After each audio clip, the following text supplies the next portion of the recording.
Why is it that the massive physical damage Marv receives on the streets of Sin City and its outskirts cannot kill him, but the electric chair can? Does Marv's physiology truly differ from that of an ordinary human? What are its strengths and weaknesses? And just how physically strong is Marv? The answers to these and other questions about Frank Miller's Sin City will be explored in this video. Don't forget to subscribe to the channel and support this video with your activity. It means a lot to me. Just take a look at this mug. Would any of you dames let me get close enough to you to kill you? Many believe Marv is just a psycho. He simply had the bad luck of being born in the wrong century. On the fields of ancient battles, he would feel right at home, swinging an axe into someone's face or fighting in a Roman arena against gladiators like himself. Women like Nancy would be thrown at him in droves. She may show off her charms in the cheapest dive bar filled with lustful drunks, but nevertheless, she's the most protected woman in the world. Try to harass Nancy and you'll be dealing with 310 pounds of steel named Marv. We know very little about Marv's past. A grim giant with a fittingly dark reputation, hooked on psychotropic drugs, perfectly suited to a cursed place like Sin City. In Sin City you can find whatever you want on every corner. All Marv needs is a couple of gangsters for the evening, because with them you can do anything and your conscience won't bother you. In the previous video about Marv we examined one of the main questions. Why is Marv so incredibly strong and nearly unkillable? What is the secret of his power? Do his abilities have a supernatural nature? And what is Marv really? That video turned out to be quite interesting and thank you for supporting it so actively. In this video, we'll try to give a concrete assessment of Marv's physical characteristics and even attempt to understand, does his physiology differ from that of a regular human? Before we begin, a small preface. Since the subject of this review is a fictional character, my analysis will include assumptions, simplifications, and at times irony. A damn hot night in a filthy room in a filthy part of town. The cops didn't even twitch when those 6 girls were killed, but the moment Marv was framed, they were right there. Yes, that's exactly how this story began, with Marv running away from the cops, who were set in a false trail by the powerful rocks. The most famous scene at the beginning of Marv's story, when he throws cops several yards away, will be of great interest here, but we'll return to it later when analyzing our guy's physical strength. For now, let's stop at another interesting scene, one that usually gets less attention.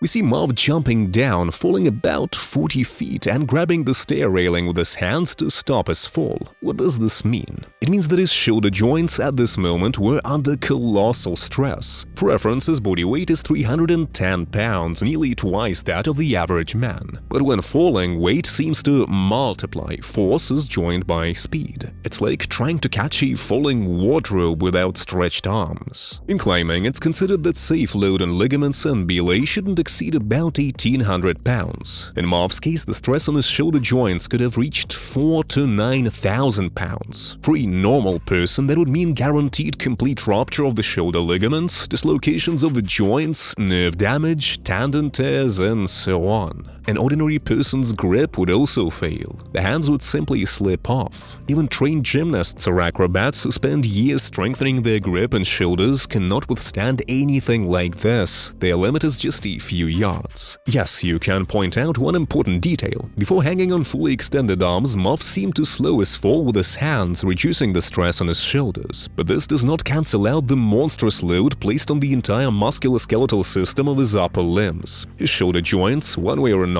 took the main hit, but enormous stress also fell on his elbows and wrists, where ligaments and tendons were working at their absolute limit. So we can already understand that Marv's musculoskeletal system is about 10 to 15 times stronger than that of a human. This is undeniable. And to this we can add something else very important, his bones. They are too capable of withstanding tons of pressure, and we see undeniable proof of this in the story The Hard Goodbye. Marv knows what is worth killing for and going to hell for. Of course, it's for a woman. And one of them actually tries to kill him herself by repeatedly running him down with her vintage Porsche. The first hit lands below Marv's knees, striking his tibias. Human bones can withstand impressive compressive force, but not bending. The bending strength of a tibia is about 575 pounds. Marv takes an impact with a load of several tons and his tibias remain perfectly intact. Then comes a similar similar blow, but this time to Marv's head. The strength of his frontal bone is about 15 times higher than that of an average person, but Marv's resistance to traumatic brain injury is inconsistent. I blew it, Goldie. I found your killer, but he was better than me. We remember the moment when Kevin knocked Marv out by hitting him in the head with a sledgehammer, and even Lucille, exhausted as she was, managed to knock Marv out with a blow to the head. In other words, Marv can lose consciousness even from a strike with everyday level force. And this makes sense, because no matter how incredibly durable Marv's skull is, his brain is still vulnerable to concussions. The energy of an impact transfers inside, and the brain, which floats in cerebrospinal fluid, keeps moving by inertia and slams against the inner walls of the skull. This leads to a classic concussion, loss of consciousness, disorientation. In this case, it works the same as for any other human. Moreover, we know Marv has a troubled head. His psyche is unstable, he's on medication, and most likely he already has chronic brain damage from mold injuries and post-traumatic disorders. All this makes his nervous system even more vulnerable. Even blows that seem ordinary to him can knock him out. So while his super durable skull is nearly impervious to destruction, it doesn't protect his brain from concussions, and Marv's own physiological and neurological problems only heighten this risk. And at the very least, Marv's head provides a protection class against firearms roughly equivalent to BR1. He hasn't eaten for days and hasn't taken his meds in a long time. He must have thought he was imagining that his murdered woman shot him in the head with a revolver. But no, it wasn't his imagination. A bullet is an object with a limited contact area, and at high speed it becomes a deadly weapon.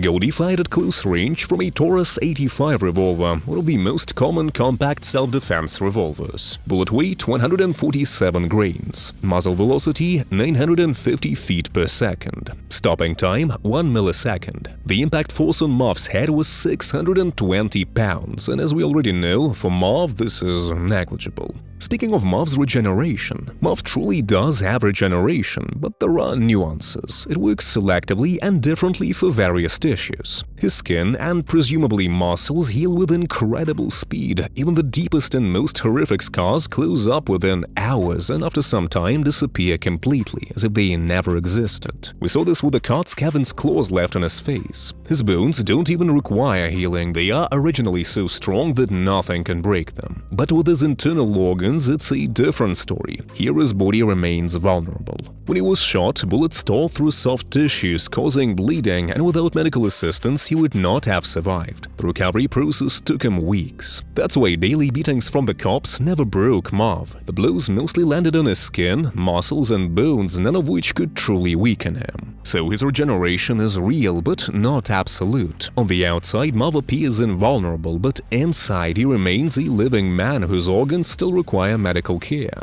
Then they shaved my head and fixed me with a rubber diaper. And get to it.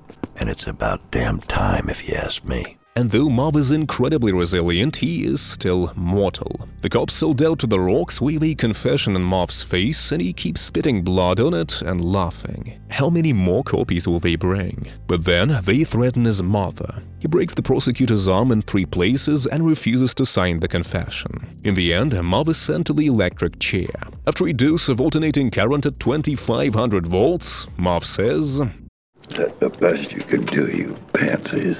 And then takes a second jolt, after which the doctors pronounce him dead. A standard execution in the electric chair involves 2 shocks of 1 minute each, with a 10-second pause in between. And in real court practice, there are known cases where people suffered for 17 or even 19 minutes, with 2 shocks failing to do the job. It's worth noting that some of these cases were tied to technical errors, but only some. So Marv's case here isn't supernatural. The human body is literally roasted, and in the death chamber the smell of burnt flesh lingers for a long time. And yet, someone once considered this form of execution humane. The electric chair killed Marv because the strengths of his physiology didn't help against this kind of attack. Yes, his skin heals almost instantly, his bones are practically indestructible, and he takes hits and even some gunshot wounds as if they are nothing. But electricity doesn't attack the surface of the body. It targets the insides, the brain, heart, nervous system, and other organs that are just as vulnerable as any other humans. At 2500 volts, the current disrupts the heart, paralyzes breathing, and switches off the brain.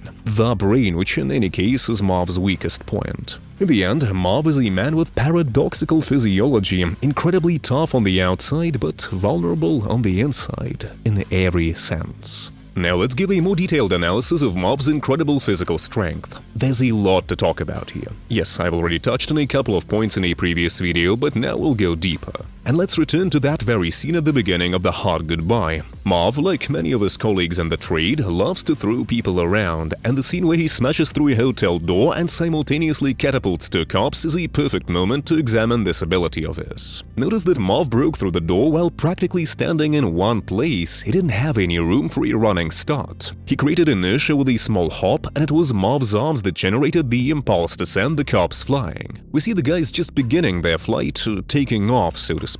According to Marv himself, in these scenes he didn't kill anyone. This means the cops flew at least 13 feet before hitting the staircase on the opposite side. For now, let's set aside the destruction of the wooden door and focus on the force needed to catapult the cops like that. In real life, sending a person flying several yards could only happen in a traffic accident, that is, when a car hits a pedestrian. Online, you can find truly shocking footage of pedestrians being launched after being struck by cars, so much so that Marv's acrobatics no longer seem exaggerated compared to those crash scenes. If a pedestrian is struck at a speed of 25 miles per hour, they can experience a load of about 8,800 pounds, and that's enough to literally send them flying. At higher speeds, the pedestrian may be hit with 24,000 pounds or more. In these situations, bodies can be thrown about 30 feet. Between Marv and the cops, there was also a wooden door, which he smashed to pieces. The resistance of wood to destruction is much higher than it seems. For example, a pine plank can withstand a bending load of about 4,400 pounds. Yes, Marv would have ripped the door off its hinges rather than pulverized it, but let's assume this shabby hotel had high humidity, which negatively affects the properties of wood. Still, that goes for every door in Basin City.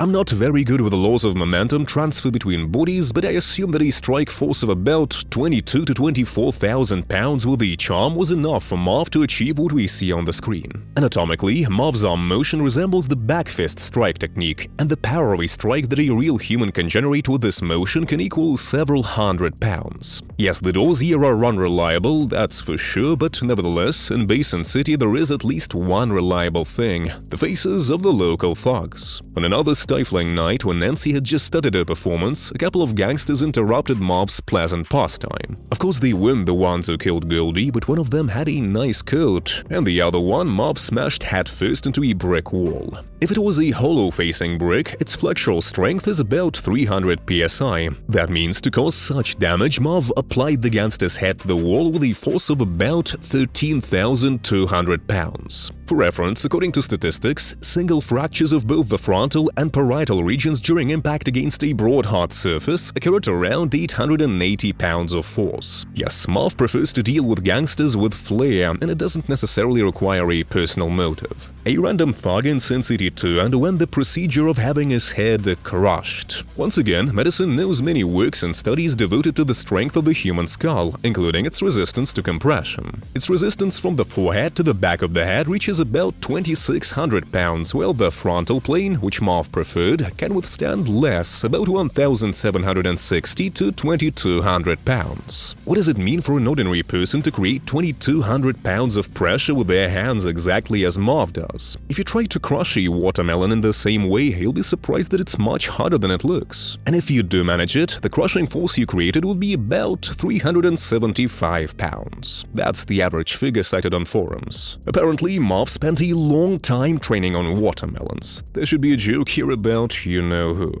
On the farm, something happened to Marv that had never happened before. Someone managed to sneak up on him. He ends up locked in the basement with Lucille. But the walls here are built from ordinary construction materials, and that's a huge mistake. With a little effort, Marv rips the metal grate out of the wall along with everything holding it. Notice the remnants of the bars in the wall. This doesn't look like torn weld seams or broken bar ends, which would have been the case if they were made of hardened steel with minimal ductility, because in that case, Marv would have had to apply simply monstrous force, well over 220,000 pounds, and the entire wall would have just collapsed. Most likely the film's visual design simply didn't care about the structural realism of the wall and grate, and who would care about that beside me?